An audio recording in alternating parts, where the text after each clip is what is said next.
Calling to order the regular meeting of the Central Ordinance Task Force Compliance Amendments Committee for Tuesday, December 8th, 2009. Roll call, please. Madam Chair, Member Craig Green. Here. Craig Green present. Member Johnson. Member Johnson excused. Member Nee. Here. Nee present. Member Washburn. Here. Washburn present. Madam Chair, there is a quorum.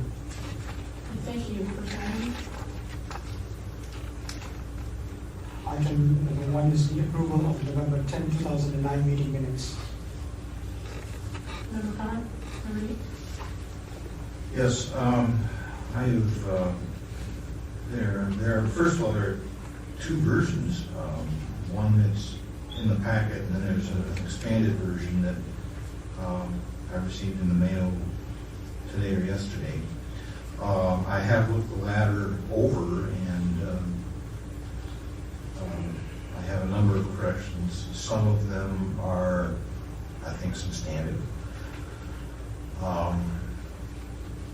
Some of them have to do with spelling. On page 2 of the minutes, the very bottom of item 3, where it says continued to Jan 12, 2010, I believe that should be corrected to state today, December 8, 2009. On page 3, under items 5 and 7, it indicates both those items were continued to January 5th, 2010, and I believe those matters were continued to today, December 8th. Same on page 4 of the minutes, last line of item 8. Page 9 of the minutes, I'm sorry, it's still page 4 under item 9, fourth paragraph down, same correction. And same correction on page 6 of the minutes, very bottom of item number 9.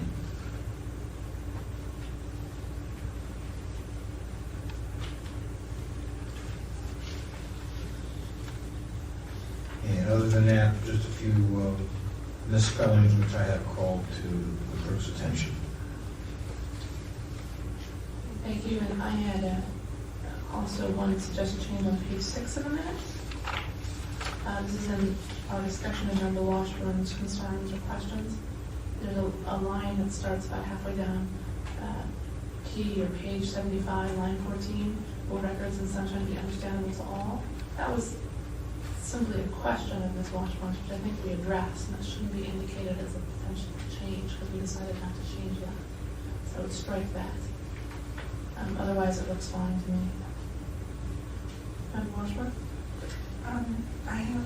The first I've seen these is just now, so I really haven't had a chance to look over them. I didn't get them in the mail. If you have typographical changes, we can hand them to, or give them to Chris. If there's substantive changes, then let us know. We can have this reheard next at the next full task force, because that's the lines of minutes meeting. But if it's just typographical, then the administrator can take care of it. Okay. Accept public comment on approval of the minutes from Tuesday, November 10th. Seeing no public comment is closed. Move to approve with the corrections noted. Second. Roll call, please. The motion, Member Nee. Aye. Nee, aye. Member Washburn. Aye. Washburn, aye. Member Craig Green. Aye. Craig Green, aye. Madam Chair, we have 3 ayes. Thank you. The next item. Item number 2 is hearing on the status of the complaint filed by Kevin Kinner against the Human Rights Commission for allegedly withholding information. Thank you. Mr. Kennard is here. I believe the representative from the HRC is not here because it was her understanding this was a new complaint. Mr. Kennard, this is about the status of compliance with the order of determination, with the complaint that had been filed previously against the withholding of records. Yes. And then also I filed a new complaint. all right, but this is not this hearing is only to deal with the status of the compliance with the order determinations in the prior complaint. Yes. So if you could limit your remarks to that issue, and your new complaint will go through the process, the regular process, Okay. as normal. So you have 5 minutes to tell us about it. So that's just simply seeking compliance with the additional records. As I stated, I made the request for all documents related to a particular company, West Bay Trucking, which is a company that's legally constituted to deal with the trucking jobs in San Francisco. I received those documents that you had failed the HRC to send me, but they failed to attach the additional documents, which were correspondence between the company and between the HRC. There were no correspondence whatsoever. The company was decertified for unknown reasons, and one of the members of the previous company, which was West Bay, which was decertified mysteriously in 2002, one of the stockholders, Gustavo, G-U-S-T-A-V-O, Deleon, D-E-L-E-O-N, instantly became a stockholder in a new company, a new enterprise, which was called 18 Trucking. And all of the equipment and all of the personnel were just switched over using the same identical HRC certification number. What this does is it denies legitimate disadvantaged people, San Francisco people, and the at-risk youth and people in the community, African Americans, when the work is going to people who reside outside of the city and who are illegally certified by the HRC. So that's part of the information that I'm trying to get. There's a larger case that's going on in Sacramento. It's filed in district court with, I guess, Caltrans. Out of a lot of jobs that they did a survey, out of a lot of jobs that have been awarded over the last 3 years to African Americans, been like less than 0.1%. And all of the other racial minorities have had 2.5, 3.5% of the jobs. This is just devastating to the African American community as far as opportunities. Families risk large sums of money, and lose out, go bankrupt. My family's been in this business since San Francisco since 1945. We used to run the Smith Ranch dump site, Smith Ranch Road, which was in Marin County, African County, Texas, and they were in the same business in Texas. And to this day, we haven't been able to ascertain any real success in the business, even after the 64 Civil Rights Act was passed, and even after all the other guarantees that have come forward. The case in Sacramento, seriously, also has no record of all the numerous scores and dozens of complaints that are filed. And a lot of the nonprofit agencies, which is going to be another pretty big problem, are being represented. They have filed motions to intervene in the case, but they have not represented any of the affected people, the minority and African American community, who have filed all these complaints. And this is just a big picture of what's really going on. All of this stuff is now pending in the district court of Sacramento. So this is some of the evidence that we're going to be needing in order to show evidence to support the disparity study that went out. And all of this part of the in the package that was instituted by the stimulus package, there was a reference made to underutilized companies, African Americans, Asian Pacific Americans, and other people, Indian Americans, who haven't had a chance to work in these construction projects. They would get some preference, and without supporting data, the courts just aren't going to rule in our favor. It's just nonsensical for this to be going on in the district court, federal district court, and none of the information is being brought forward. So this is just one element that I'm trying to see. And the other complaint has something to do with it too, like just before we talk about that, that's the action file. Thank you, Mr. Clark. All right, thank you. Is there any here to present facts and evidence in support of the complainant? Seeing none, I don't believe there is anyone here supporting the respondent.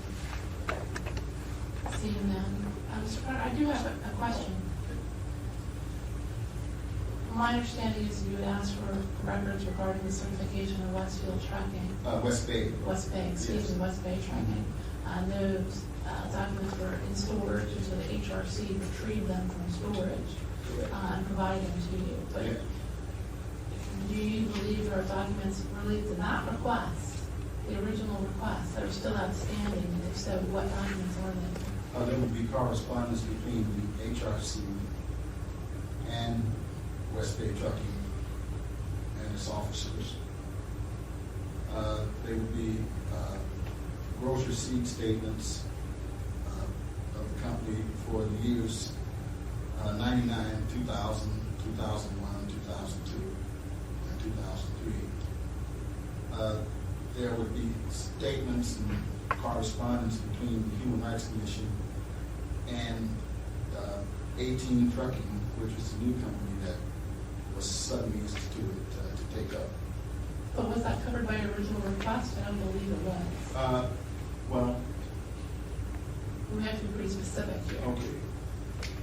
There would be a reason why 47101, which is the certification number, was switched to 18 Trucking. There would be a reason for that. There I has to be some- understand that, but if you asked for all documents regarding the certification of West Bay Trucking, Correct. that wouldn't encompass, that wouldn't necessarily encompass all documents regarding the certification of this new entity, even if you believe it was the same. You see what I'm saying? Yes. Like, Mhm. that's my issue. So we can only deal with the very narrow issue of what you requested. Okay, and then I did state that all documents related to the certification of that particular number, 47101, that was part of that was included in the request. It was specific. And So the request was all documents related to the West Bay certification of the Trucking number. And the number and the company, West Bay Trucking. That was all part of the particular, that was part of the request. And what was the number? 47101. Each company is given a certification number. And no two companies have the same certification number. And so what you believe is still missing is correspondence. Yes. And then gross receipts, which I'm not certain if those are documents subject to disclosure or not, but correspondence seems to me would be. Okay. What we can do is, Ms. Canios is not here from HRC. I think that might have been in part because there was some confusion about what was being discussed today. They believe they produced all the documents too that they had.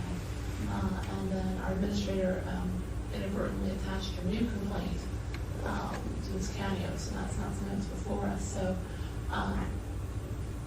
what we can do is just follow up with Ms. Canios and say, here's really what your position is. Your position is that this category of documents, correspondence, recording, certification, gross receipts, have not been produced, and have her confirm that they have produced, and that's all we can do. She says we produced everything they have. There's really nothing else that we can do unless there's some outside evidence that there are documents that have been withheld. So that's what I think what we can do in this situation. Okay, we'll start with that and then move from there. I'm good with that. No question? I have a question for Mr. Kennard. Didn't you say that the certification number, that 18 Trucking had the same certification number? Yes. So it's shared between Two West different- Bay and... Two totally different entities. So if you had asked for all the documentation for that number, you should have gotten documents pertaining to 18 Trucking as well. Correct. And you said that you haven't gotten anything that No. speaks to that new entity with the same number and similar players. What's the name of the company again, please? 18 Trucking, EIGHTEEN spelled out. Okay. And Trucking, Incorporated, it's a corporation. And West Bay Trucking also is a corporation. Okay. All right, well, if it's agreed by the committee, the chair will send a letter to Ms. Kenny's identifying those issues which you claim to be outstanding still and getting her response. And I guess with a statement that she'd be thorough, with regard to there were two different companies with the same number. I'm fine. Oh, okay, we'll take public comment on this item. Seeing none, public comment is closed. Without objection, that letter will go out. And if necessary, we'll make sure that you receive Ms. Candace's response. If necessary, if you believe or have evidence, for example, Ms. Candace comes back and says, look, we've given Mr. Kennard all the documents he's asked for. There are no other documents. If you have evidence that there are, you can bring that to our attention and we can reschedule this for another hearing. Okay? So you will fax me a copy of the letter that you send out? Yes, I'll have the administrator provide a copy to that, your contact information. Thank you. Certainly. Thank you. Next item, please. Item number 3 is the hearing on the status of the September 22nd, 2009 order of determination of interopening against the Mayor's Office on Housing.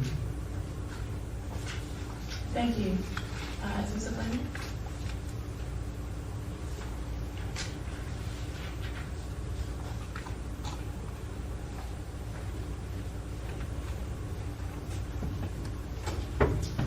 Thank you, Ms. Lynn.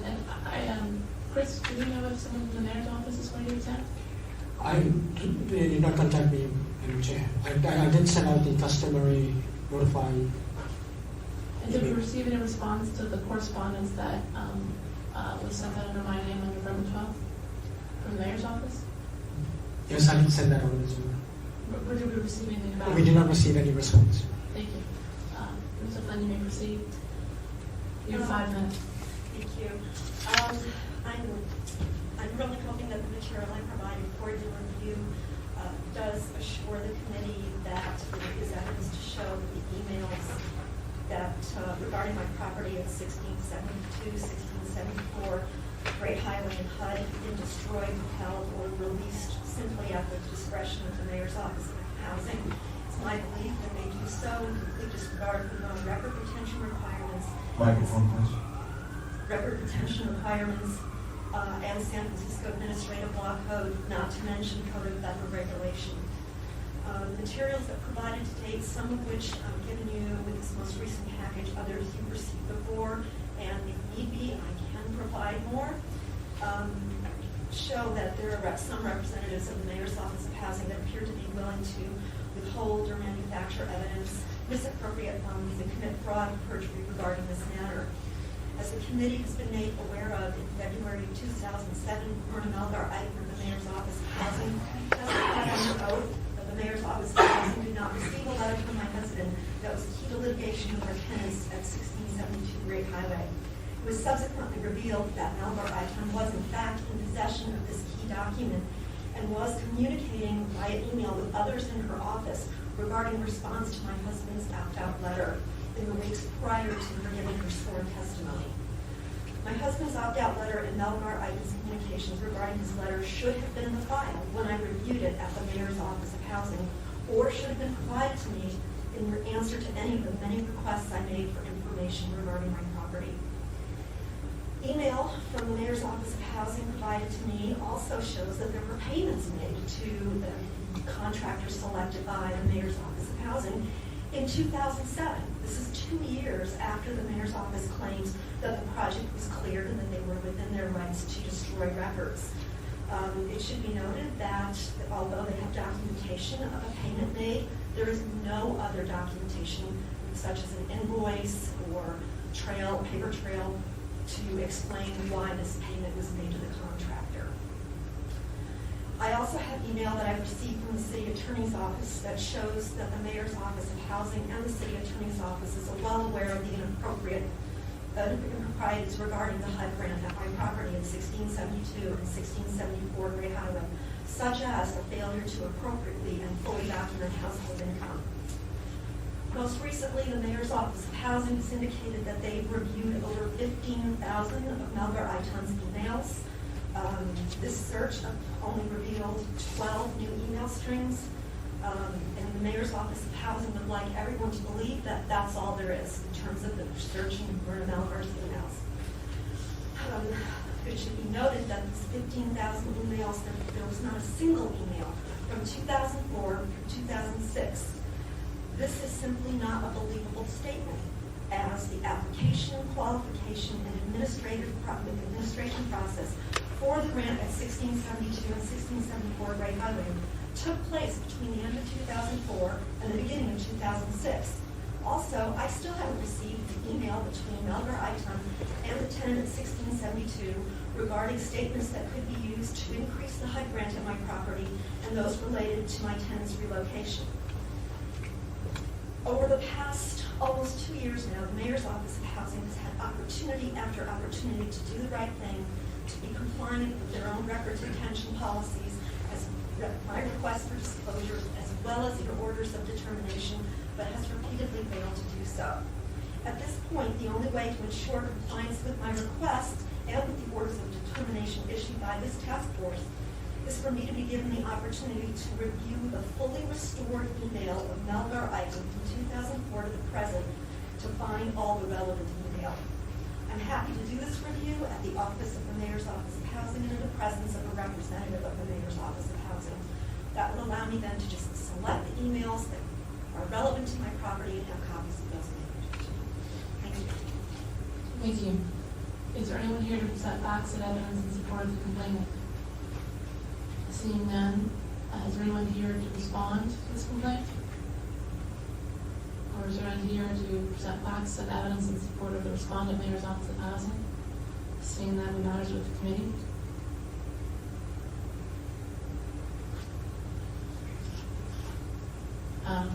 In absence of comments from my colleagues, I will say that I have sent a letter.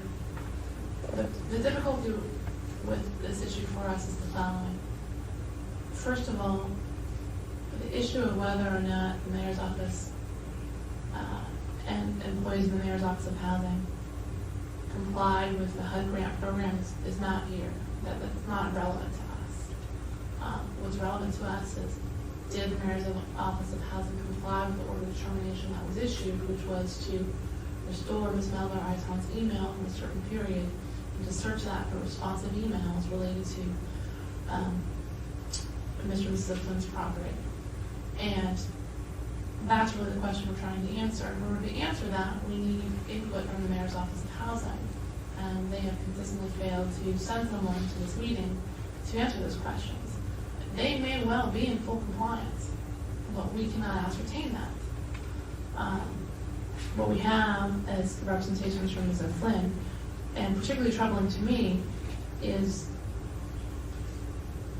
the situation where the Mayor's Office of Housing claims that they have 15,000 emails, that they searched those emails, and that they produced only 12 emails. But then Ms. O'Flynn, through emails received from the City Attorney's Office, has attached at least 3 emails that should have been caught under the search criteria used by the Mayor's Office of Housing, but were not. They were not produced to Ms. O'Flynn. The good news is Ms. O'Flynn has those emails from the Mayor's Office, from the City Attorney's Office, but it still raises the underlying question of, did the Mayor's Office of Housing comply? And we still don't have that answer. We've done our best to address this in an even-handed and fair manner. We've done our best to give the Mayor's Office of Housing adequate opportunity to come and explain to us why we should no longer hear this issue, and that they've been in compliance.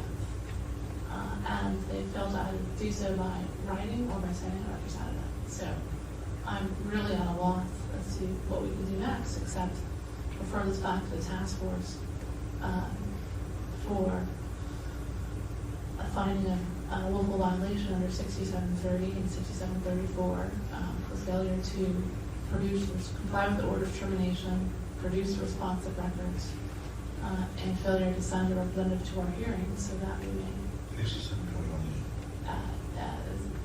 then, and 6721E as well, so it'd be 6730, 67.34, and 6721E for failure to send a knowledgeable representative to be able to answer these questions. So that would be my motion. Second. Any other discussion by the task force or the committee members? I fully support that. I think the fact that Ms. Flynn was able to produce emails that should have been retained by the Mayor's Office on Housing, or if they were retained, they should have been able to be found. And that's where the problem really is or was. So I think, the full task force should hear this and move accordingly. I just think that, and I agree with Member Washburn, I think we need to kind of send a message that failure to appear does not enable the respondent to skate. We have a job to do here, and if the respondent fails to appear to defend its record, defend its performance or lack of performance, we find that unacceptable. And absent facts and evidence by the respondent or by another party in support of the respondent,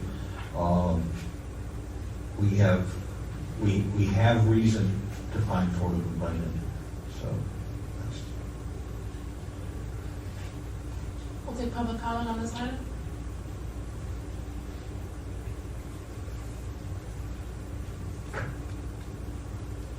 Good afternoon, Peter Warfield, Library Users Association.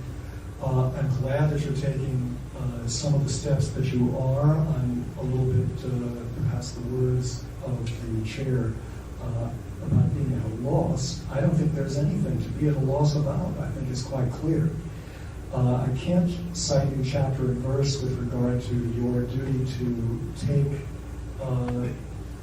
the side of the public, essentially, but I believe that it is in sunshine that if there is any kind of doubt that you are to essentially believe and take the side of the public. When the complainant has actually produced concrete documents that you think ought to be turned over from the mayor's office, and she has shown them to you from another department, I don't see that there's anything to be at a loss about. It seems to me very clear that she hasn't gotten what she's entitled to get. I haven't followed this particularly, but if there's a question about destruction of documents or deletion of documents, then I think you might also seriously consider the section of the ordinance which requires the professional keeping of records. Again, I can't cite you chapter and verse, but professional keeping of records is certainly something that's required and prevents a department from just simply saying the dog ate it, it was shredded, it was deleted, etc., etc. And there are other things that you can do about that, as you well know, including going to backup copies, even if those records have been deleted from a particular location or file, for example, that belongs to a particular individual. It seems to me you indeed need to send a message, as Member Mead has said. I'm glad that you have been to some degree on some of the cases. I didn't notice it having, it seemed as though it should have been considered in item 2, which just preceded this. But I think a consistent finding against departments that fail to show up is very important, because you're just going to be jerked around over and over again and treated with disrespect increasingly as departments recognize that they can just simply not show up, and that will delay and delay and delay your actions. I also think it's a matter of to find a violation for non-appearance is important to complainants and to the citizens and members of the public who come before you, so that they know you won't be jerked around by the essentially unlawful behavior of the department in essentially jamming the works and preventing you from doing what you can and have done and should do, which is find out what's going on from them when they send somebody knowledgeable to your hearing. Thank you. Thank you. Further public comment on this matter?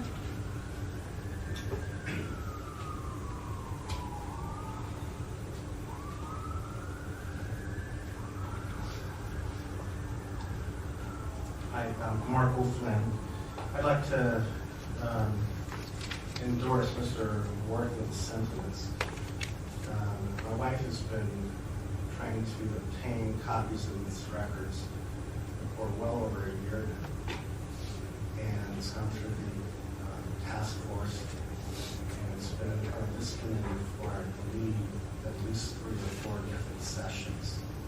And when a city agency just fails to appear in an attempt to, I suppose, sidestep their obligation to produce documents, I think it is a very poor reflection on how they perceive this committee works.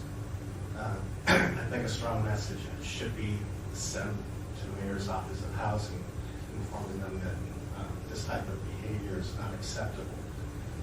I hope that in the minutes that are attached to or that are produced for this meeting, that it shows that not only did the Mayor's Office of Housing not appear, but that this committee really believes that there is reason to believe the Mayor's Office of Housing is non-compliant with their letter of determination, and that a recommendation should be made to the full task force to take appropriate action. Thank you very much. Thank you. Further public comment? Seeing none, Member Lee. Ms. Warfield, I think, raised a good point about the failure to maintain public records, which I believe falls under 67.29, Act 7. And I'm wondering if we should add that to the motion here. Would that more properly be added, included in a motion when it goes before the full task force? The order determination does cite 6721 failure to produce records and 6729(7)A for failure to maintain records as required by the Administrator's Code and the Mayor's Office retention policy, which is the provision you're talking about. So the order determination does already cite those 2 provisions, and so our referral is for both failure to comply. So those So are it's already automatically included. included. Yes. Under our rules, complainant was complained, you have 3 minutes for rebuttal. If you choose to add anything additional, you may, or you can submit.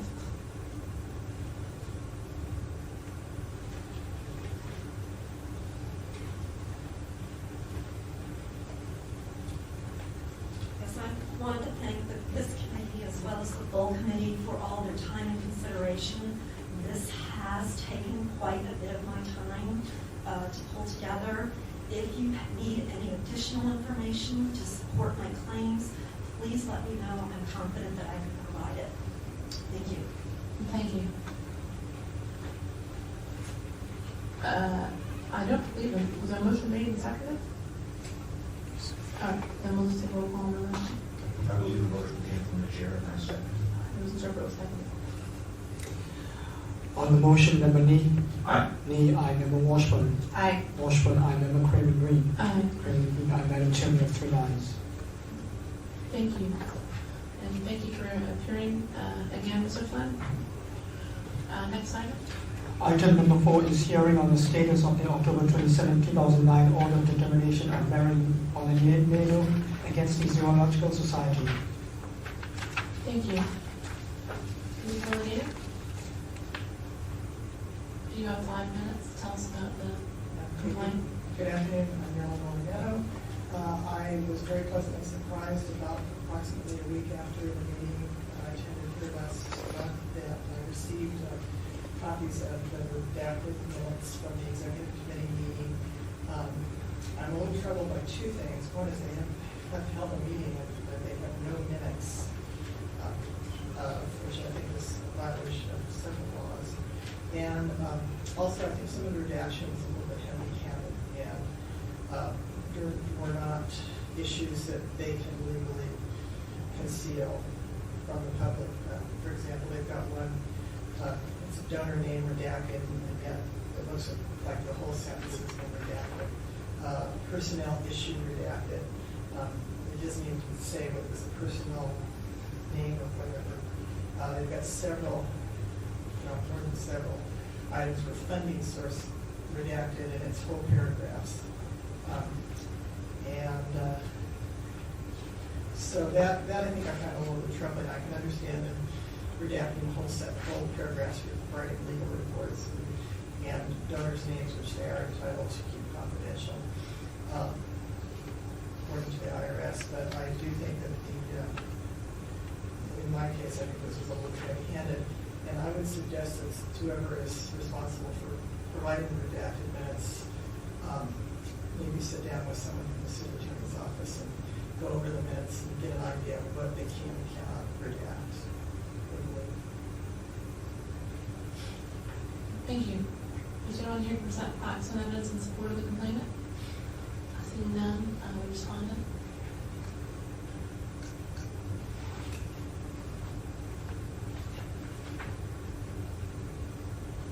Thank you. You have 5 minutes.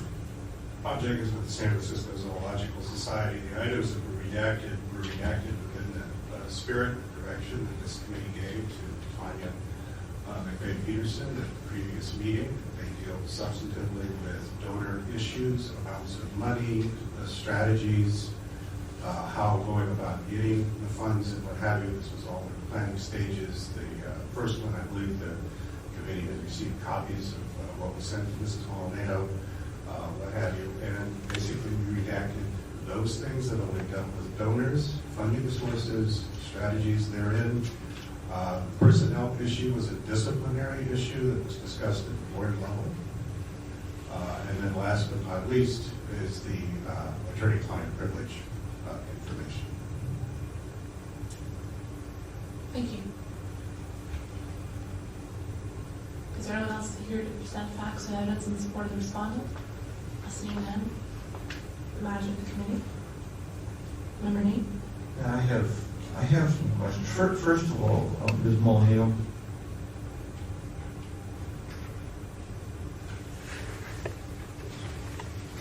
just bottom line question. Are you satisfied with what you've received? For my needs, I'm satisfied. However, I do think that this is an issue that the Zoological Society needs clarification on, because I do think it is excessive action. Okay, so you feel that the order of determination that the task force issues have been met? Yes. Okay, thank you. I do have some questions also for the respondent, Mr. James.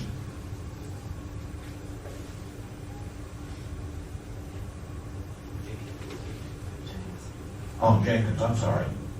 That's all right, I'm used to it. Okay.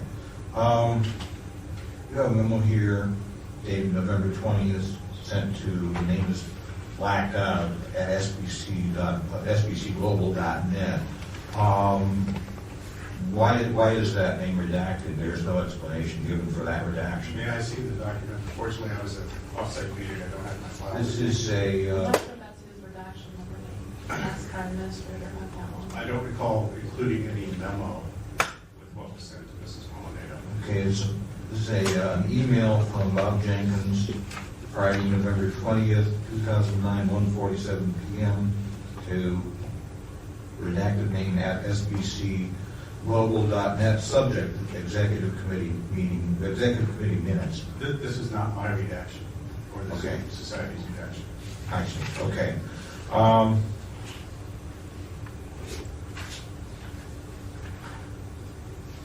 On page 2 of your response, under item number 3, Chair Fidel asked about maintenance issues, and Peterson commented on some changes being made in personnel.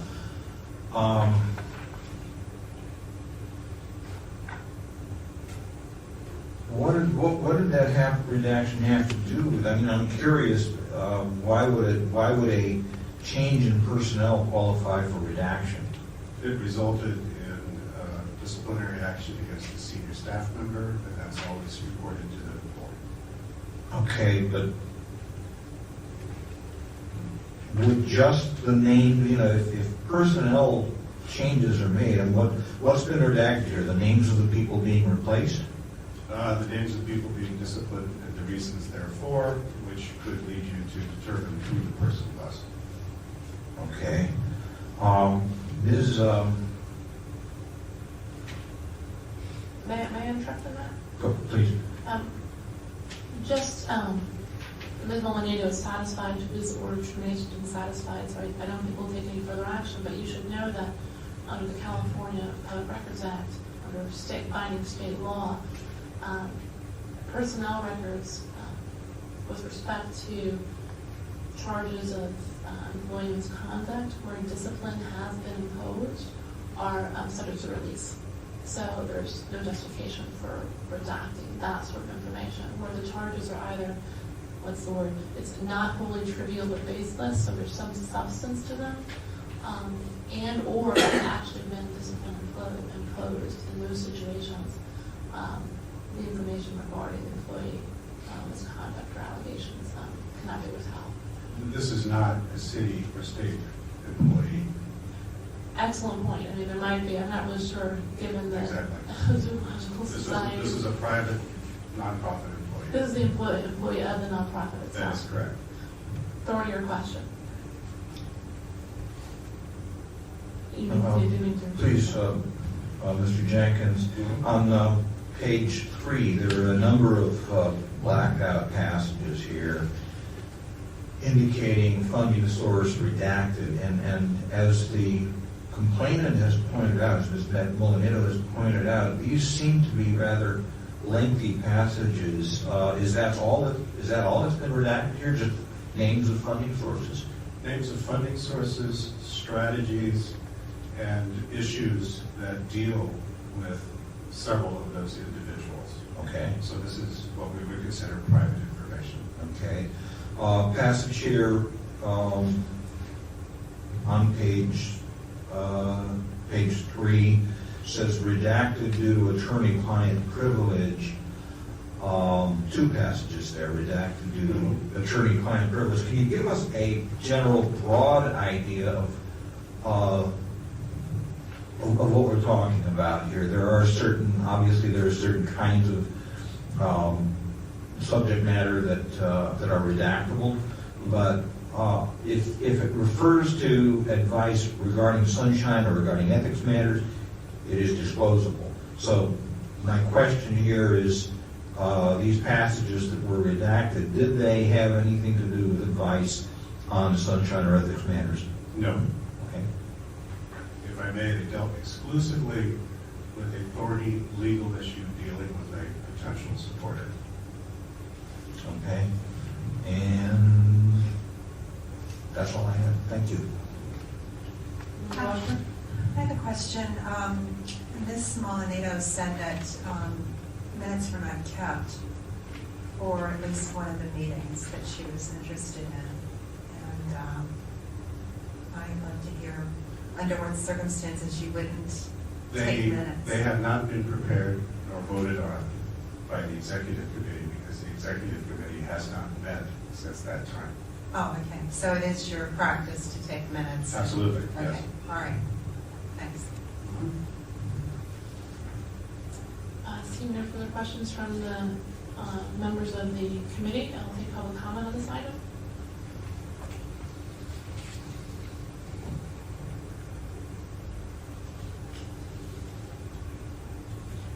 Peter Warfield.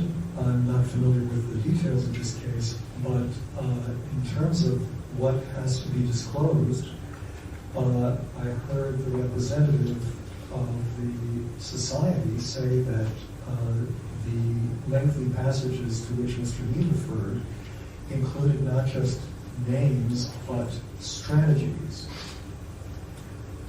Strategies which they consider private.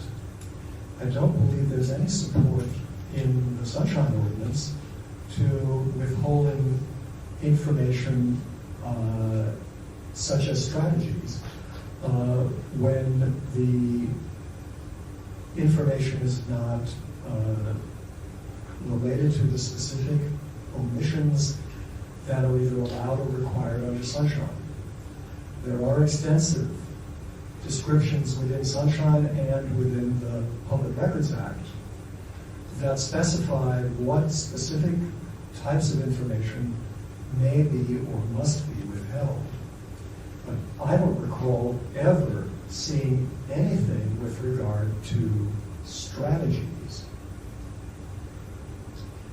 So my ears prick up when I hear that and hear it go by without any further question by the committee here.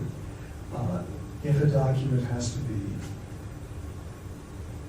disclosed, then it seems to me that the substance of the document needs to be disclosed. Certainly, there has to be a citation of specific sections that allow or require redaction. I'm not sure if that's happened, but I certainly don't know any place in the Public Records Act of the state or the Sunshine Ordinance where a strategy or such kind of material would be redacted, other than my recollection that the Public Records Act talks about records, for example, related to an ongoing police investigation. So it seems to me there, for example, there might be strategies about what we're going to do about such, and so on and so forth. But I would ask this committee most urgently to look into the details, as you have started to do with the legal problem, and to look into whether omission what was described as strategies is appropriate and legal. Thank you. Thank you. Additional public comment? Seeing none, public comments closed. Ms. Molinito, if you choose, you have 3 minutes to conclude. Same to you, Mr. Jackson, if you wish to conclude.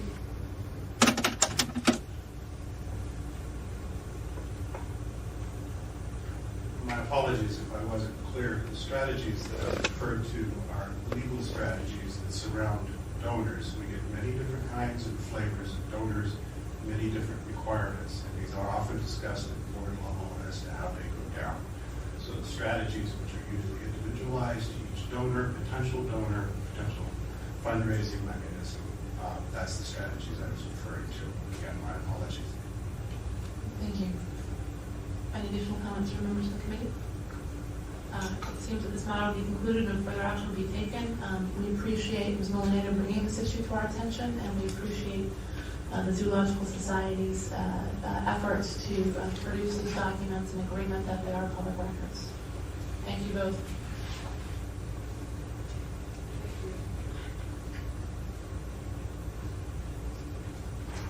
Next matter. Item number 5 is hearing on the status of the October 27, 2009 order of determination of Peter Warfield against the clerk of the board for withholding applicant information. Thank you, Mr. Warfield.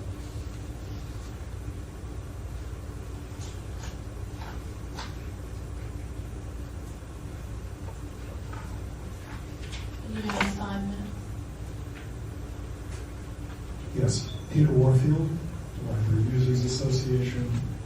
First of all, I want to say thank you for your efforts to date in respect to the 2 complaints that I brought regarding the clerk of the board redactions of contact information on various types of records. Even before the hearing, before the Sunshine Task Force, the full body, the clerk indicated that that office understood that, well, at least that there were problems and that they were working to change their policy. And I think that the policy, such as I have seen it, represents a substantial step forward from the previous policy of blanket redaction of all contact information from individuals who send letters or who apply or who are on bodies such as boards and commissions. That being said, I'm rather disappointed and a little bit puzzled by this agenda item at this time. What I had understood from, and I'm not sure whether I got this from the administrator or from draft minutes, was that at least one of these complaints was put over until this meeting because the clerk did not have the completed procedures ready for the last meeting. And now I'm reading that in the minutes, in the approved, now to the approved minutes, or the ones that you apparently approved just before earlier in the meeting, that you determined on one of the complaints that the clerk of the board had met the order of determination, and it says, I have concluded no further action. And on the other item, it says, members wanted to see the written policy before commenting further, and there it says, continue to January 5th, clerk to provide a written policy. All of this was done without informing, without asking me or in any way soliciting what I had to say. I thought that I might have said something to your administrator, but I'm not sure. I can certainly tell you that I called the clerk's office about 10 days after the full body meeting, asked for the file of one of the bodies for which such as the Library Citizens Advisory Committee, and was informed by telephone, sorry, that can't be, the contact information can't be provided. I said, well, I thought that the clerk is changing the policy. What's with that? And the person that I spoke with said, I haven't heard anything. I don't know anything about that. I'm going on the old policy until I hear about a new one. And so once again, I was refused the contact information of a sitting body that I requested information on, which the clerk has. I'm disappointed by this agenda item because, unlike some of the prior items, it seems to me that the language is exceptionally restrictive. Hearing on the status of the October 27 order of determination of Peter Warfield against the clerk of the board. And here it resembles some of the previous items, 3 and 4, for example, but now it goes on to say for withholding applicant information. I never had a complaint about applicant information. And this is one of these things where I don't know how it happens here. It happens over and over again. An issue is raised and then somehow or another gets transformed until it becomes a piece of, I won't say a trivial piece or a minor piece, but certainly a piece of, and in this case a small piece, of what I was asking for. I wanted to see the file of the Library Citizens Advisory Committee, which the clerk has. It's a straight file. I have received it in the past many times before, and it simply includes applicants as well as those who were successful applicants and became members. One of the reasons and one of the concerns that I've expressed to you, I think, in the full body is that redaction results in delay. I had come to the clerk's office shortly before noon, and they said, well, why don't you come back in 3 hours because that's how much time we need to redact. Since I do not have an apartment upstairs in City Hall where I can spend the day, and I have other things to do, the 3 hours might as well be, in some cases, 3 days or 3 weeks. Thank you. So there has not been compliance to my knowledge, except that the policy has greatly improved. The restriction on applicants, I think, is wrong Thank you, and Mr. Warfield. inappropriate. Thank you. Is there anyone here to present facts and evidence in support of the complainant? Seeing none, they're responding.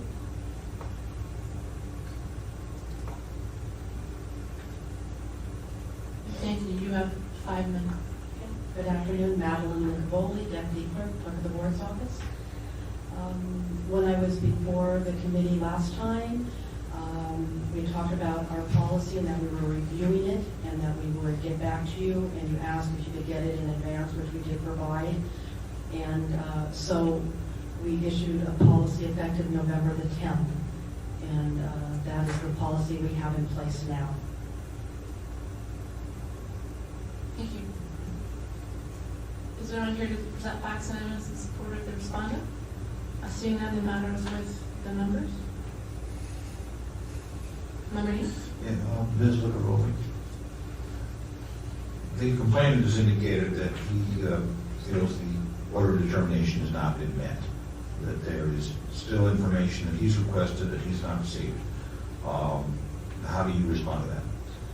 Well, when he mentions that he, after I think the full task force meeting, came to our office and asked for information, our policy had not changed at the time. It was a policy that was in effect as of May 2008. So we did not provide information unless it, we would redact certain things.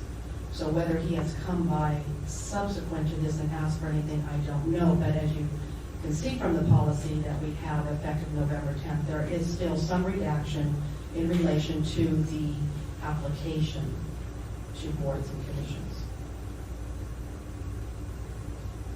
Thank you. Well, while you're here, I two questions. First of all, I think when you were here before, you had indicated that home street address numbers would not be redacted where there was a residency requirement, or just to get clarification, maybe what you're saying by home street address numbers is just the house number and not the street address is going to be redacted? It says here home street address numbers. So if you live at 123 B Street, we're going to redact the 123, but not the B. But not the B Street. Okay, so just that for clarification. And first of all, I want to apologize for Mr. Warfield. It's true that item should not have been for withholding applicant information. It should have been hearing status or determination to provide unredacted contact information for members of government boards and committees. So there was a ambiguity there, but I think both parties are here, so there's been no problem. But with respect to the policy, it does specifically say applications. What about, for example, I know our administrator has a roster that lists the contact information for each of the members of this body, and that is circulated to the members of the body. So in case I need to contact Member Washburn, I have that information. That's not an application. So what is the clerk of the board's policy with respect to a document like that? Basically contact information for not just applicants, but people who have been appointed to boards and commissions. The clerk's office will provide that roster, if you will, with the contact information to a member of that body. So in the case of Sunshine, you would have it for your members.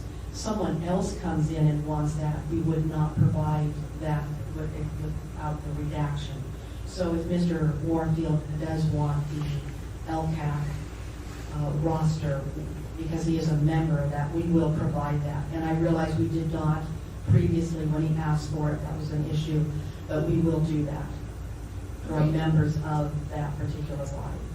I would just note then that your policy is not, it's a little ambiguous, because what you're saying is applications, including attachments and supporting documents, what you're going to redact from those applications, but there may be other documents that you have in your possession that you will also redact. So there may be a better way of phrasing that. Information disclosing the home address. Anyway, I'm sure you can think of a way to phrase that in a way that makes it more clear and specific. Yeah, all right, well, thank you for that response. I guess maybe we were looking at it in the sense that if you're wanting information on individuals who have applied for, whether they're successful candidates or not, that we are not going to provide certain information. And so if you want this roster, which contains basically information that's on that application form, that we won't be providing that without the redaction. But as you're saying, maybe it's a little ambiguous, not as clear. I find it a little ambiguous, but not that I want to help you institute a policy that withholds information, but but just for purposes of members of the public or others who are interested in this, it is, to me, a little ambiguous. Okay. To my fellow members, I mean, I do have a concern here. Our order of determination is that the task force ruled that contact information for individuals serving on government boards and commissions, so not applicants, but people who are serving, have been appointed to the boards and commissions, should be publicly accessible. Members of the public need a way to be able to personally contact elected and appointed members of boards and committees who are making and implementing policy for the city. The task force also noted that individuals can take steps to protect their privacy while also making themselves accessible to members of the public, for example, setting up an email account through Gmail or a P.O. box for city business. So that was the determination, was that the contact information for people who are serving on boards and commissions should be publicly accessible. That's what we held. And while I appreciate the effort of the clerk of the board to go through this process and wholeheartedly agree with the policy with respect to public correspondence, I think that's a fantastic policy and will be easy for you to administer and easy for members of the public to get this information. With respect to the narrow issue of contact information of members of individuals who serve on boards and commissions, that has not been complied with. So the question becomes, what, if anything, do we wish to do about that? May I make any further comment at this point? If you'll have an opportunity to provide a summation, and members may have a question for you. And here, I have a question for you. Okay. What is your comment about that? About the contact? Yes. Okay. If you are serving on a board or commission, you can contact, individuals can contact the members through the commission secretary or clerk. There's an email, there's a phone number, there's a fax, and that communication or whatever can be passed on, forwarded to the specific member or members. Right. So your point is that contact information, members of the public would be able to contact people serving on boards and commissions by going through the administrator or the secretary, assuming they have one. Correct. I recognize that, but I also think that unlike a supervisor, a supervisor has an official city email, and so if I want to contact Supervisor Campos and say, I think Supervisor Mercarini is doing X and Y wrong, and I don't really want Supervisor Mercarini to know that I'm necessarily doing that, I can contact them directly. I don't have to go through the clerk of the board, who, I can get to them directly without necessarily compromising what I want to convey to them by sharing it with the city employee, i.e. the administrator or the clerk of the board or whoever it is that's doing that. So I recognize that there is something of a mechanism, but I don't think that's a sufficient mechanism for people who have been appointed and who are implementing policy for the citizens and residents of the city and county of San Francisco. So I appreciate that. You'll have an opportunity to do further summation. Other members, do you have comments or questions? May I be asked that question too, please? Certainly. I asked the representative of the clerk of the board. So I'll ask Mr. Warfield. Mr. Warfield, what is your, briefly, and in direct response to that question, what is your position on that? The clerk of the board briefly, and I appreciate not being, the clerk of the board has told you that there's essentially a double secret policy here, that the very thing that I came for, which was my own body's information from its file, if I forgot my street address, where do I live, they wouldn't give it to me. And now what they're saying is that despite what you're seeing in black and white, that only applications are going to have this information, contact information withheld.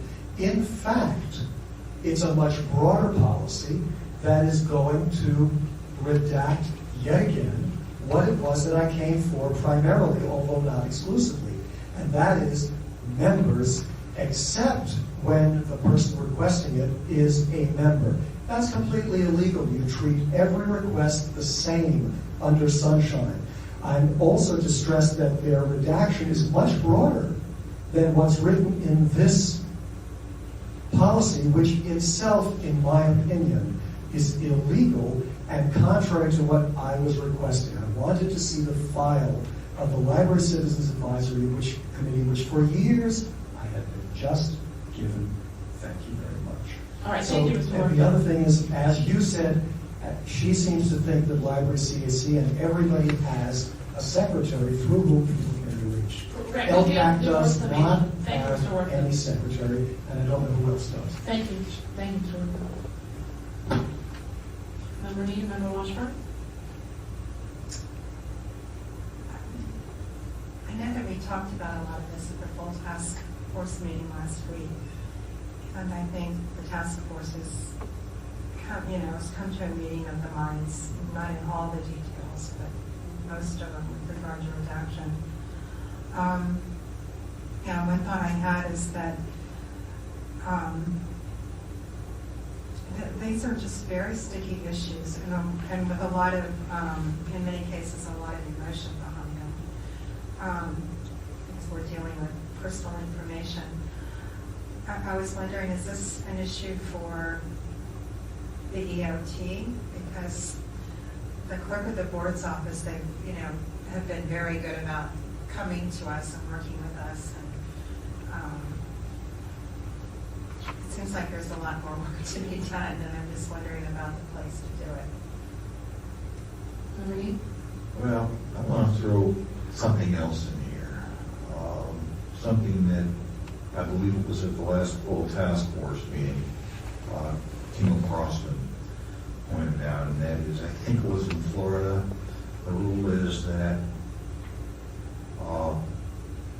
all information, all contact information that is put down on an application or a piece of correspondence, whatever it is, dealing with city business, is public record. And I would like to see that established as city policy. Maybe we have to do that through an amendment to the ordinance, I don't know.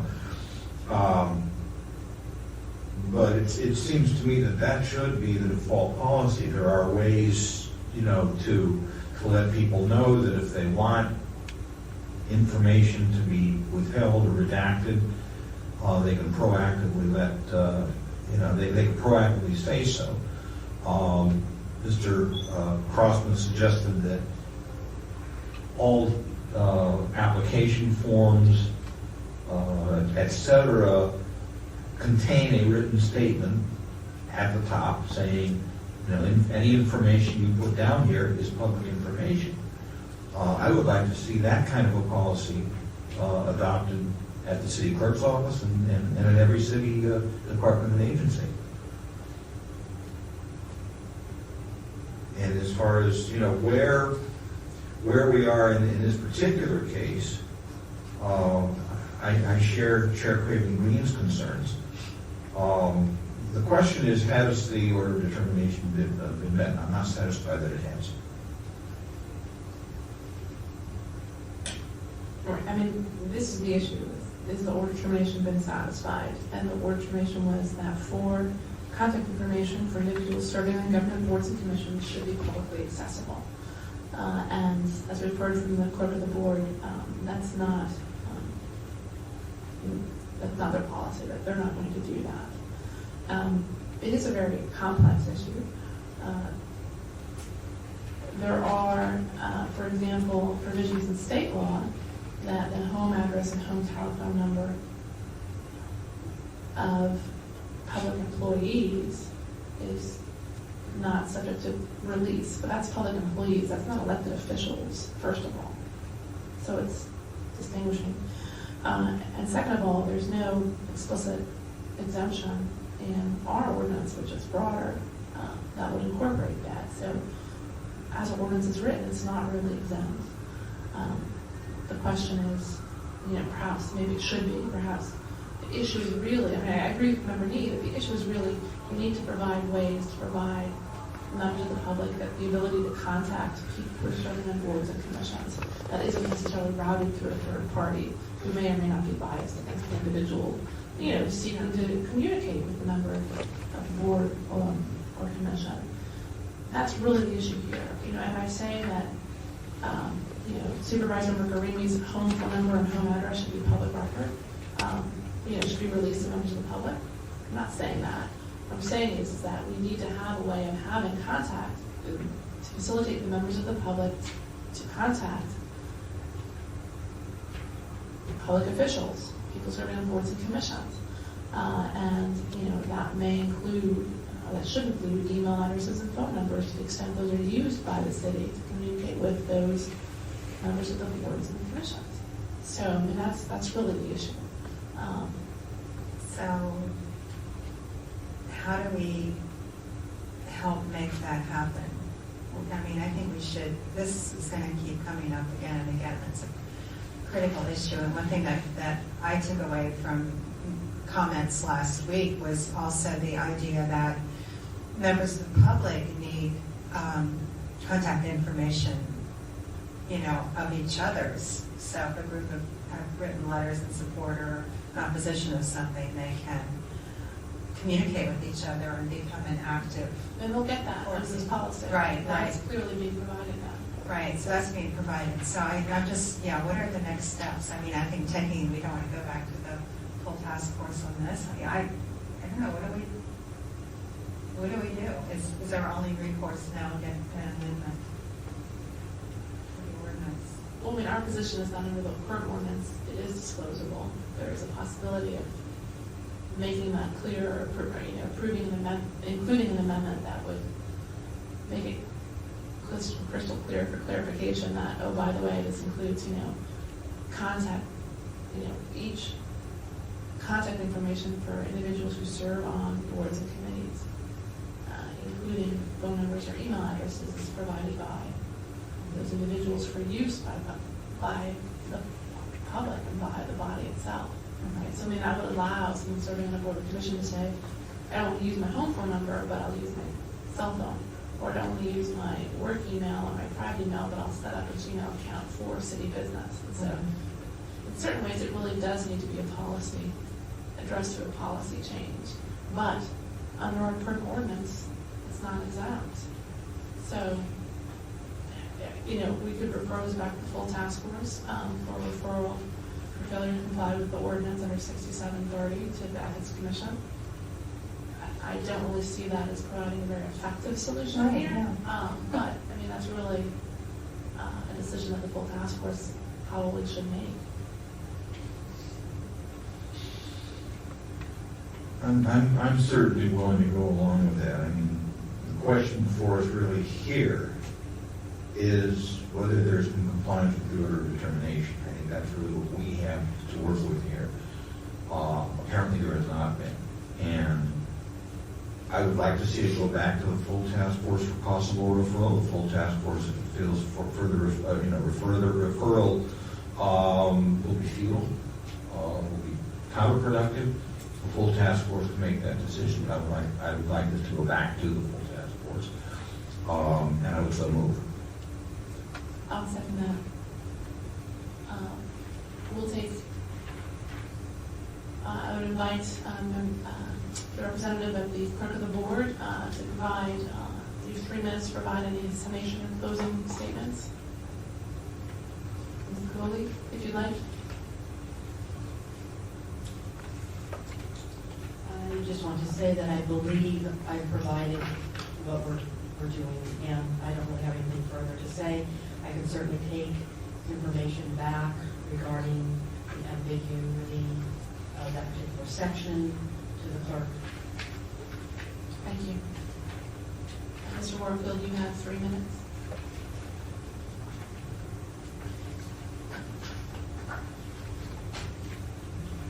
Peter Warfield, Library Users Association. First of all, I would like to thank the clerk and the clerk's representatives for their testimony and their honesty and so on with respect to answering questions and to reporting what has been happening. I'm very troubled by your body going again and again with respect to, gee, it's a complex issue, it's so complicated, it's ambiguous. There's nothing complicated. those records are disclosable. As Ms. Craven said, under our ordinance, it is not exempt. So I certainly support the motion that's on the floor now to send it to the task force for non-compliance. We see from the policy that already there is a carve-out of material that the clerk considers exemptable. I didn't understand that from what had been said previously, though I won't say that I was misled. You've now heard from the representative of the clerk that this is not just, it's not ambiguous, it's very clear. It says here, task force applications and committee and commission and board applications, you ain't gonna get contact information, period. She hasn't said that that's wrong, she has said it's more than that. It's that if I ask for contact information, for example, from the Sunshine Task Force members, I'm not going to get it. That's very clear and very simple and very illegal. Now, I think at the full board, there was also talk about First Amendment rights, people having a right to associate and so on. Somebody in the olden days came to a meeting and said, I'm in favor of this or opposed to that. Anybody who was listening to it and could see and hear them could go up to them and say, okay, I like what you say, may I get in touch with you and we can work together on this. That is an example of association. With these rules that we seem to be leaning towards accepting, I think there is a failure of that.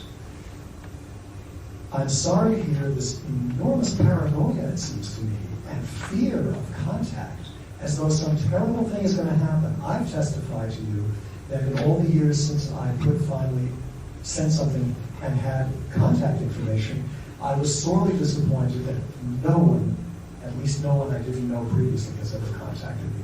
And Sue Coughlin testified at the full task force that in 20 years of public life, she said she's been contacted once. I assume that means once by somebody she doesn't know, and I'm not sure if it was a contact that was undesired or undesirable or not.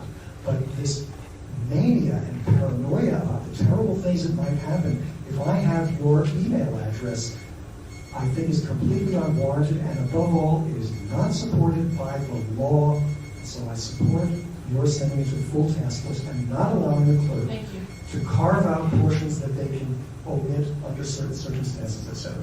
Thank you, Mr. Warfield. We'll take public comment on this item. Seeing no public comment, the item is closed. Roll call, please.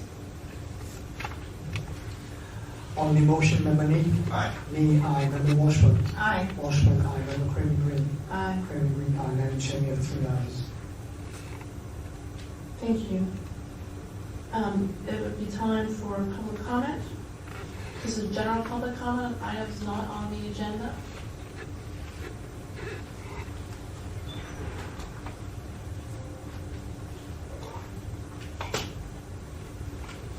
Peter Warfield, Library Users Association. In discussing Sunshine with some other folks that are interested and concerned with it, one of the things that came up was what happens when the complainant is not able, or for whatever reason does not appear at a hearing.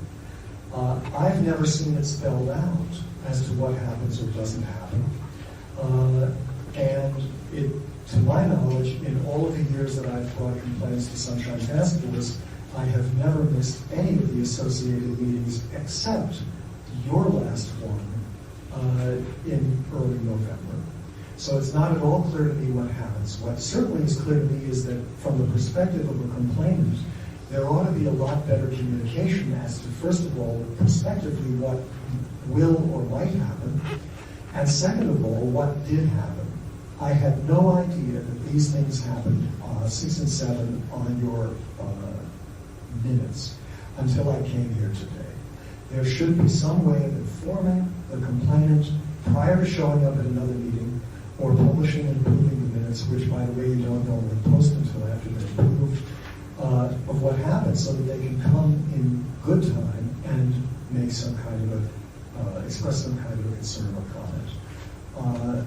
So I think that it's important to clarify your procedures on this and several other matters. I've talked to the full body previously, about an unclarity and apparently a lack of documentation, because I requested it, was promised it, and never got it, with respect to what is the date that is the deadline for filing a complaint in order to be heard on any specific meeting date of the Sunshine Task Force. So if somebody wants a February hearing, what's the date the deadline date for filing a complaint? That doesn't seem to be either generally described nor specifically for your schedule of meetings in any particular year. I'm also concerned that the body apparently concluded that no further action was needed on item 09056. That seems apparently what happened. I don't know if that's your normal custom, to make a decision without the presence of the complainant. I have in the past communicated with various folks, including the chair and the administrator, with regard to what had happened since an order of determination, for example. And I think that certainly ought to be adequate. A letter, a contact. So, for example, I went to the clerk's office. They wouldn't give me blah, blah 10 days after the order of determination. And therefore, my interpretation is that the order was not satisfied. It shouldn't take somebody a whole afternoon to come to hear to find out what's going on. I'd also like to know what the reasoning is for some things being referred to EOT, others to the complaint committee. I now have to come on different complaints to 2 different meetings and take aside a whole half a day on 2 separate things. It combined with postponements, et cetera, it's exhausting, it's wearing, it's enormously time-consuming, and I think unnecessarily so. Thank you. Thank you. Additional public comment on items not on the agenda? Seeing none, public comment is closed. The next item, please. The next item is developing recommendations for the proposed electronic document retention policy of the Sunshine Ordinance Task Force. Thank you. And this is, thank you. In terms of the amendments moving forward, I have to apologize because I was supposed to write a cover letter summarizing the major changes, and I simply wasn't able to finish that in advance of today's meeting. And I will do so. I plan to meet with Chris this week. We've had delays in terms of finalizing how we're tracking the amendments to make it conceivable. Oh, I'm sorry. I apologize. I totally skipped. I'll take that back. I apologize. We'll have to wait till item 7. Member Washburn. I feel like I'm sort of in the same situation as you are with what you were scheduled to do. I did ask Chris to reproduce some of the documents that I had found that were particularly helpful. And I was reviewing, again, looking at the executive summary and some other materials from the National Archives and Records Administration. And one thing that they're really focused on, and there's reference to later report by the General Accountability Office, but they're really focusing on what's been causing us a lot of headaches, and that's emails and how to, when and for how long to archive them, and importantly, how to be able to find something there, how to index them. I don't see that there are any clear standards out there yet. That's something that, the General Accountability Office hasn't quite figured out, to my knowledge, but I'll keep digging. I think I asked the last time that we need to come up with some sort of work plan for, this is a huge topic, and we need to know, I guess, from Hoyt what they're about, and of course we don't have to defer to them. We're the ones making the policy here, but that's kind of where I am right now. Sorry I haven't solved all the problems. I can't believe you haven't solved this thorny issue that the federal government's been struggling with for 10 years. Right. In 1 month. Yes, I do believe I haven't found out from Kuwait, but I think I've approached the wrong person about what their status is in terms of their process by which they're seeking feedback from constituent agencies about how best to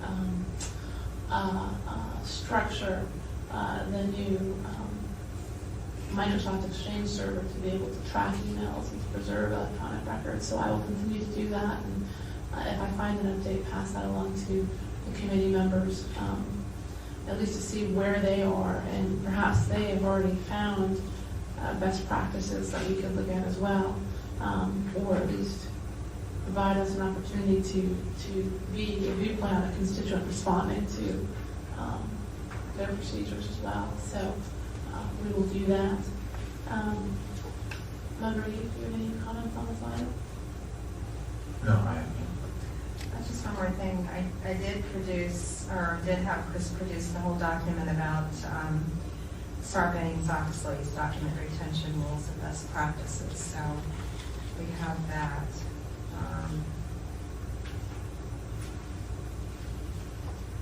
And that was from the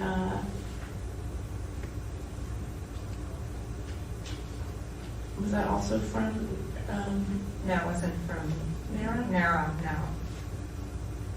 No, it was from, Okay, just a it presentation. was a presentation about it, but it's Great, I was confused. a digest of what that law requires. Okay, great. Well, keep on digging, and I'll try to figure out from Coit what the status is on their procedure. We'll take public comment on this item number 6. Seeing no public comment is closed. Please call the next item.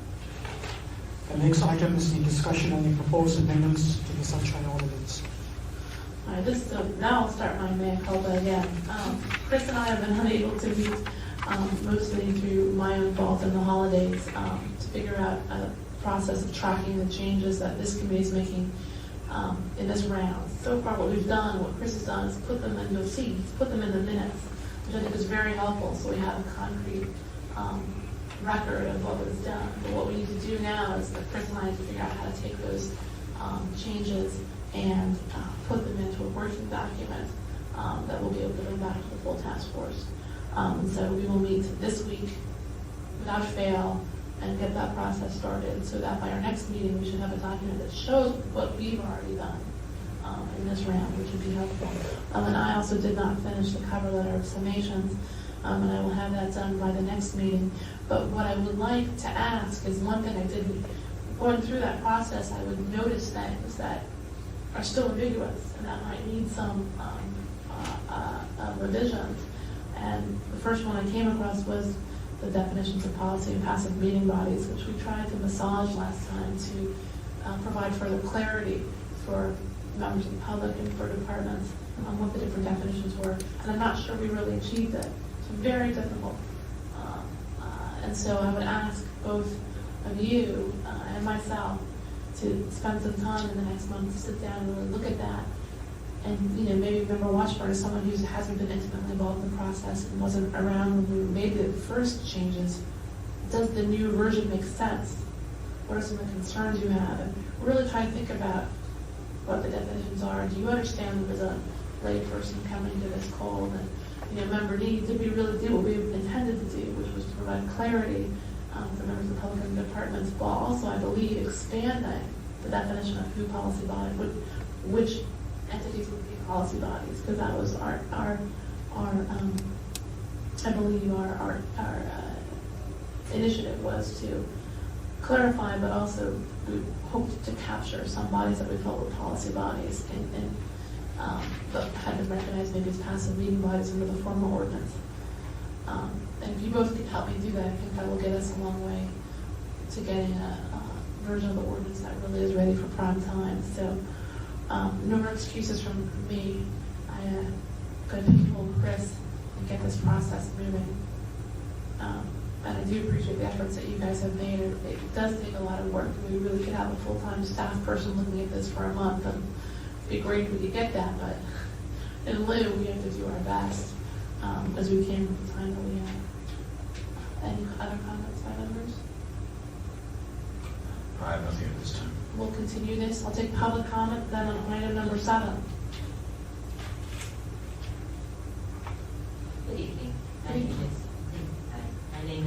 Casey Joshua. It's my understanding that one of the potential amendments to the sunshine ordinance is changing the amount of days for notification time to the public. That's up. Is that correct? I don't know if you're able to answer questions. Off the top of my head, I don't believe that act's actually been contemplated. I believe there have been changes to the amount of time allocated for public comment, but I'm not sure we actually. The intent was to move it up, but I don't believe there have been changes to the days required for responses. But I can check quickly. But why don't you give us your concerns and? Well, my concern is that mostly that no action with this subcommittee, because it does say discussion and possible action item or action on the item, I guess. My concern is that I'm assuming that the other things listed on the agenda are affected. I don't have the meaning for either of those, but are affected by the sunshine ordinance, whereas this number 7 is actually amending the actual sunshine ordinance. And I would just hope that, or I would just think that as being a part of the public, that, something that could change the actual sunshine ordinance on any kind of sort of magnitude level that would affect other bodies that have to abide by the sunshine ordinance, that, we're talking now into years of bodies and notifications and everything. So for this room to not be filled with the public, I just think I've heard earlier talking about putting things to the full body. I guess you guys are just a subcommittee for the. I just think that something that would actually change the sunshine ordinance would absolutely need to go before, and that there would be more notification to people out there who kind of really depend on the sunshine ordinance to know that, okay, we can trust at this or we can trust at that because we have the sunshine ordinance, and they're not here to be able to know, like, wait a minute, this thing that we know and we trust and we can fall upon with the sunshine ordinance is being changed, and they didn't notify us that the sunshine ordinance was going to, in enough time for a lot of people. I'm sure that if there was a little more notice to the actual ordinance being changed, that I bet a lot more San Franciscans would actually show up to know, like, okay, exactly what type of amendments are we talking about? Because clearly, the sunshine ordinance is huge just to the culture of San Francisco, is that we lay it out on the line.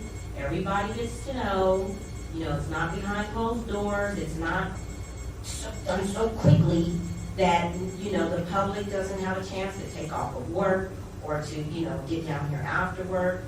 So I would just really like to urge that no action would be taken on item number 7 until the public is really able, because I tried to read over it as quickly as I could and couldn't get a full scope of understanding. Certainly. Right. Thank you. Thank you. Bear with me, I like to make sure my thoughts are in order, so I'm reading from my notes that I have, so I don't want to go on. I would like to know if you understand the consequences and dangers you are allowing to happen here while nobody is watching. The sunshine ordinance was voted into law by an overwhelming majority of the San Francisco voters. That is democracy, not an open or personal vote.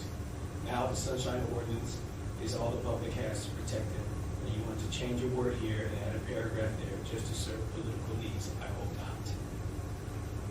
You've tried to manipulate the way of the sunshine ordinance task force administered enforcement and monitoring. This task force is supposed to assume all records are public and force the respondent to prove otherwise. Instead, we are acting like the member of the public has to prove why the document is public. You don't follow your own policy. This meeting agenda violates the sunshine ordinance. You cannot have an item listed as possible action and discussion The agenda items should be labeled action or informational. Of course, you change this policy in your latest amendments, but until the voters pass it, this is a violation. This is the way the public is supposed to know when the vote is going to take place. This way, anybody knows when the decision will be made. These amendments, according to your agenda, could have been voted on any time over the last half dozen meetings. I want to know, voting all these changes and additions, do you realize you are changing the law so that project area committees, like the one I sit on, Bayview Hunters Point, will no longer be subject to the Sunshine Ordinance if your amendments are passed? You and everyone else needs to understand how you are weakening the jurisdiction and enforceability of the ordinance you are supposed to be administering. You have to come out into public and explain why we don't deserve to see the documents that are impacting us. This process needs to be stopped because you are doing great harm. As a PAC member, the importance that we need is regulation with balance and monitoring and a system of right order. That's what we're saying. Thank you. Additional public comment? Good evening, Chair, distinguished members, Dan Green, for the record. I don't see any particular updates on the public records that are available here as it pertains to any amendments to the ordinance.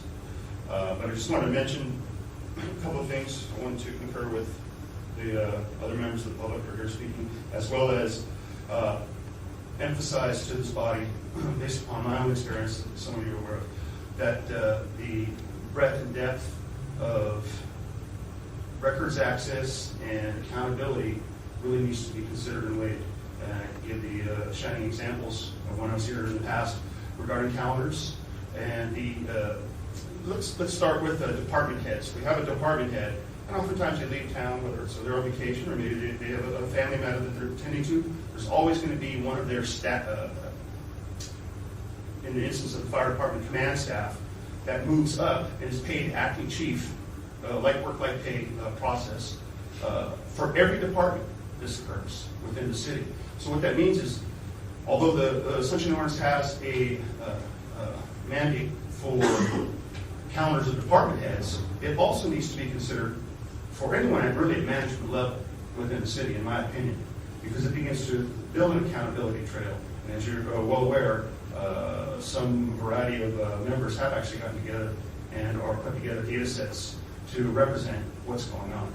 So, and then there was one other thing that I also wanted to commend you on, Chair Craven, and that is breaking down the distinction between passive meeting bodies, policy bodies, and really what this goes to is the public-private partnerships, the depth and breadth of public records in its entirety as it relates to Sunshine, CPRA, Prop 59 of the Constitution, all needs to also roll over into these public-private partnerships that the city is entering into. Now, granted, I realize that there's some vague language, but it really needs to be driven home. A shining example is what went on with the embezzlement in the public-private partnership in Bolgate Park, with parking. I'm not sure how much any of that has been exposed to anybody, but these are all perfect grounds for greater transparency, accountability, and to hopefully eventually get some teeth into the Sunshine Ordinance task force. Thank you very much. Have a good evening. Thank you. Member Dick, did you want to respond? We're taking public comment on the amendments, but we can discuss the proposed amendments and we can ask questions of the members of the public if you wish. Well, I wanted to comment on the speaker's remarks and to really assuage their concerns. The task force, this committee, does not have the authority, is not empowered to change the ordinance. Okay? We certainly agree with that. What we are doing here is, it's part of a long-term process, really, to submit a package of amendments to the voters. Nothing we do here will be final. The current ordinance was enacted in 1999 by the voters of San Francisco. So in the vast majority of cases, any changes to the ordinance must be approved by the voters. So what we're doing is creating a package of amendments that we hope will do a number of things. Number one, eliminate gaps and loopholes in the ordinance, and there are a number of them. Number two, clarify the ordinance to make it more understandable to everybody in city government and everybody out there in the city. We want to make this an ordinance that is usable by members of the public and members of city government. So I would add to that if either of you or somebody you know sees an area where the ordinance needs improvement, by all means, we encourage you to come forward and let us know about it. So thank you for coming tonight. Thank you for showing your concerns. We appreciate that you are interested in sunshine, and we encourage you to be part of this process. And if there's concerns about proposed amendments that we've done already, or ones that you think need to be done and haven't been addressed, and you can't attend a committee meeting, submit it in writing submit something in writing or by email to our administrator, and we can include it in the next agenda packet. For something to be addressed. So we encourage people to attend, but even if they can't, they can still get our attention and have us consider their thoughts and concerns. Seeing no additional public comment on this, public comment on this item will be closed. Any additional member comments? I just wanted to say that the point was raised about public-private partnerships that the city is increasingly engaged in, and I've made a note to myself about that, and thinking about policy bodies and passive meeting bodies, and our recent matter with the Zoological Society, and these are issues that we've had cases about, and so we're learning all the sort of details and complexities, and so our job to ourselves over the next month is to be able to explain to you and everybody and understand ourselves, kind of what's what and who's, what is a passive meeting body, policy bodies, it's a bigger category than we had originally thought. So that's something, sort of basic stuff that we want to really nail down in the proposed amendments. So we're on that, but we need to keep hearing from all of you. Thank you. Seeing no more member comment, we'll continue this item from the next agenda. Next item, please. Item number 8 is the administrator's report, and Chair decides what is in the packet. I do not have anything else to add. Member comment on the administrator's report? Seeing none, I would take public comments on the administrator's report. Seeing no public comment on the administrator's report. Appreciate your efforts, Chris. That item is closed.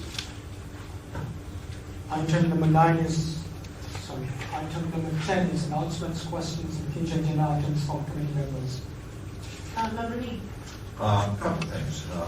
First of all, as some of you know, I have a medical procedure coming up that will prevent my being at the January meeting of this committee.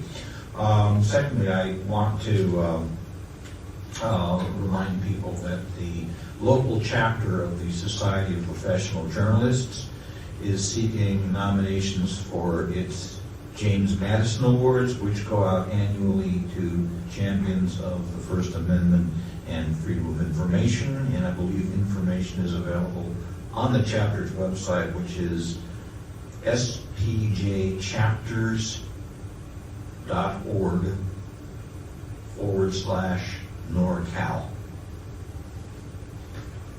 Thank you. Definitely people should be thinking about who might be good people to nominate and sending the nominations. Any other? Seeing no others, that item is closed and the meeting is adjourned. Thank you.